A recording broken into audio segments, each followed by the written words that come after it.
থেকে আজকে কেউ খালি হাতে ফিরে যাবে না। আমার বিশ্বাস, আল্লাহর কসম করে বলছি, আজকের দোয়া ইনশাআল্লাহ মকবুল। আমিন। এমন এক মকবুল ওলি এই নূরের বাগানে আমরা বসেছি।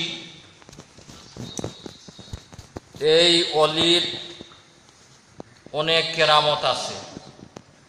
আমি ওই অলির কেরামত দিয়েই আজকের যখন এই অলির ইসালের সওয়াব হলো নেকি বন্টন করে দেওয়া। আমরা যারা জীবিত আছি, কোরআন শরীফ পড়ি, দুরূদ শরীফ পড়ি, নমাজ পড়ি, মিলাদ শরীফ পড়ি, নফল নমাজ পড়ি, সব কিছু যারা অতিবাহিত হয়ে গেছেন তাদেরকে সওয়াব দেওয়ার নাম হলো কি? মাশাআল্লাহ। আমার কথা তো বুঝতে পারতেছেন না? আমি আপনাদেরকে এত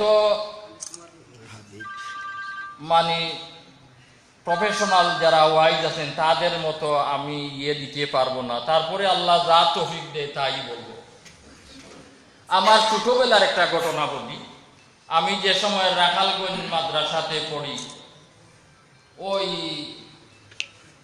8ম ক্লাস অথবা 9ম ক্লাসে, অনেক দিনের কথা। তো আমাদের এরিয়াতে দৌলতপুরের পাশে আরেকটা গ্রাম আছে, পানি গ্রাম। আমাদের স্থানীয়